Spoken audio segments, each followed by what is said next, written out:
Layla found it difficult to breathe. Her legs kicked against the door, but she couldn't catch a breath. Varden applied an incredible amount of force against her neck. His face was only a few inches away from hers. Her mind began to fade.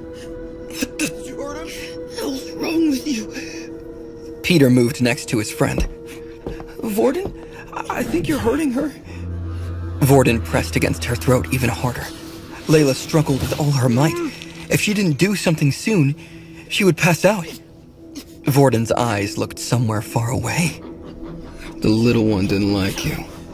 The other one told me not to get involved. In the end, I'm always the one who has to deal with things. Layla's face turned bright red. Her neck veins popped out, threatening to explode. She couldn't get any air into her lungs. Peter jumped forward, grabbing Varden's arm. Varden, seriously, you're going too far. Varden glared at Peter. Shut up. My name isn't Varden. Layla saw her opportunity. The grip around her neck loosened a little. She reached into her quiver, pulling one of her arrows. In one swing, she stabbed Varden's thigh. Varden flinched, taking a step back. Layla pulled another arrow with her telekinesis ability. She hovered it right in front of Varden's face.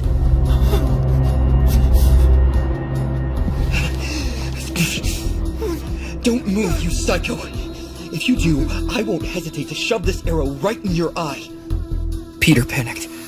There was no way he could jump in the middle of these two. He was too scared of getting hurt.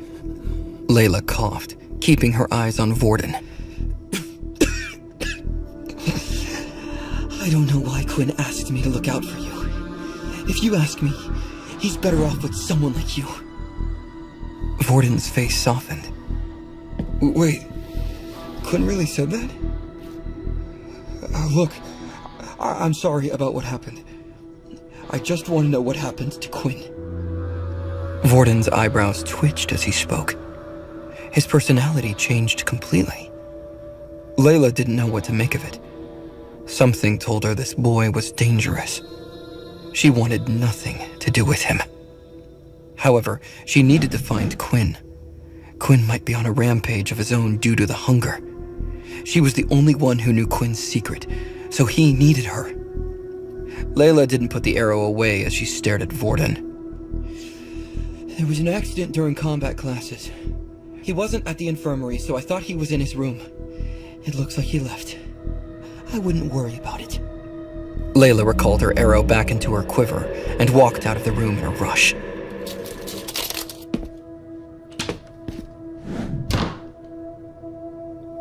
Varden lifted the arrow out of his leg with telekinesis. He copied her ability. Varden dropped the arrow to the floor. Peter cleared his throat, gathering his strength. Hey, are you all right? You are acting strange. Varden shook his head, not looking at Peter. Yeah, I'm fine. Voices began to argue in Varden's head. He could do nothing to stop them. She's lying to you. Did you see how she rushed off? Let's follow her. Let's try asking the other students who were in the same combat classes as Quinn. They might be able to tell us who did this to him. Oh, payback. I like it. On the way back, Layla can get into an accident. Varden tried to keep things from escalating. No, I told you she's just Quinn's friend. Can't you see that she's just as worried about Quinn as we are? She's a good person. Well, I don't like her. I agree. We should get rid of her. Peter placed a careful hand on Varden's shoulder. Are you okay? You've been staring at the floor for a while now. Varden blinked slowly, getting his bearings. Huh? Oh, yeah. I just need to go to the infirmary. I need to get this wound checked out on my leg. I'll be back when I can.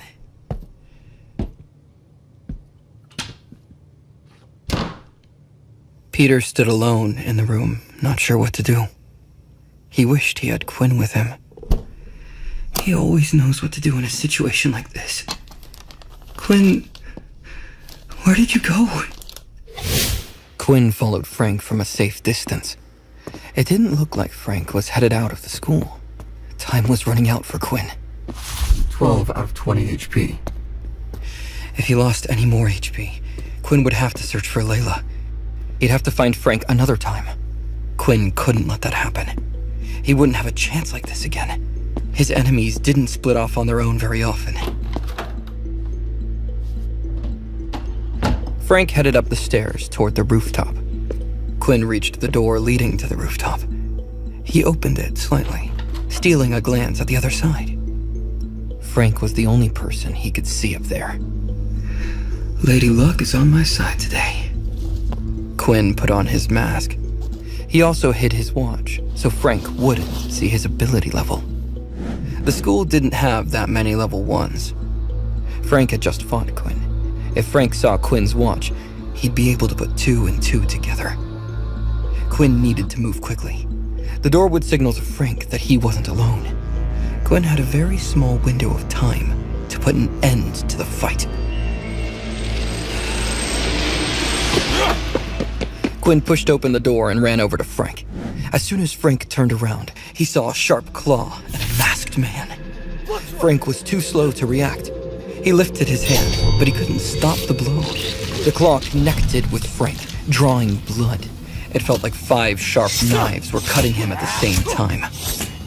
The force was so strong that it managed to throw Frank into the air. Quinn had never felt stronger. With the gauntlets and the level up, he felt unstoppable. Frank flew until his body hit a gated fence. He collapsed on the floor, passing out. 11 out of 20 HP. Frank didn't even have the chance to use his ability. It was over in an instant. Blood dripped from his arms, creating a small puddle of blood. Before Quinn realized it, his teeth grew into fangs. He walked over to Frank, feeling his heart beating faster. The fragrance of Frank's blood reached Quinn, but he didn't care for the spilled blood. Quinn wanted the vein bulging on Frank's neck.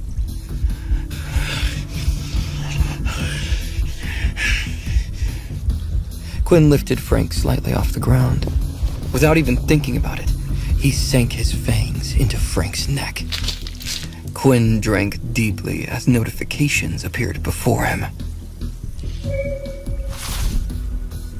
20 out of 20 HP. Blood bank has been filled with 100 milliliters. A-positive blood type has been consumed. +1 strength stat. 50 XP has been awarded. Quinn enjoyed the last few drops of blood. The door to the rooftop opened, knocking him out of his high. Loop walked through the door, looking annoyed. Hey, Frank, are you up here? Why did you want to meet me on this roof? Hey! Loop finally noticed the scene in front of him. His eyes widened as he noticed a masked figure with its teeth in Frank's neck. Blood covered both of them. Loop jumped forward. You monster! Get off of him! Subscribe now and start watching free episodes of the #1 fantasy show in this YouTube playlist. For the full story, click the link in the description, download the Pocket FM app, and watch all episodes of My Vampire System.